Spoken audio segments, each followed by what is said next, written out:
Tôt ce matin, sur l'autoroute A7 dans le Nord-Drôme, le conducteur d'un car qui transportait une quarantaine d'adolescents allemands a perdu le contrôle de son véhicule. Le bus est sorti des voies et a terminé sa route en contrebas. Par miracle, il n'y a eu que des blessés légers. D'après les premiers éléments de l'enquête, il semblerait que le chauffeur se soit assoupi. Vanessa Fize, Nicolas Ferrand.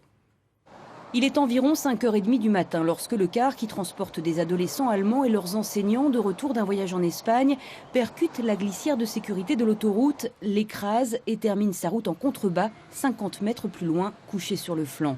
Les images témoignent de la violence de l'accident, mais heureusement, personne n'est grièvement blessé. Sur la cinquantaine de passagers, 18 souffrent de contusions et de légers traumatismes.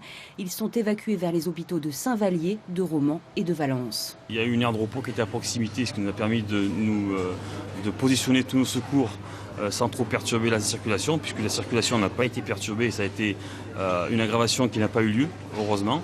Et puis il y avait d'autres aires de repos qui nous ont permis de mettre en place des systèmes de récupération des personnes indemnes. Donc on a pu avoir tous ces éléments qui ont facilité le déroulement des secours. Les adolescents et les enseignants indemnes attendent sur l'aire de service de Saint-Rambert-d'Albon. Ils disposent d'une salle de restaurant pour se reposer. Tous choqués, ils demandent que la caméra reste à l'écart. Petit à petit, des nouvelles sont échangées avec les familles, des patients reviennent des hôpitaux. Le bilan se confirme, aucun traumatisme sérieux n'est à déplorer. Selon les premiers éléments de l'enquête, le chauffeur qui avait relayé son confrère 2 heures plus tôt se serait endormi. Heureusement, tous les passagers étaient attachés. Il y a une part de chance, vous l'avez dit. Je crois aussi que ce bilan est dû au fait que les enfants étaient attachés, d'après les informations dont je dispose.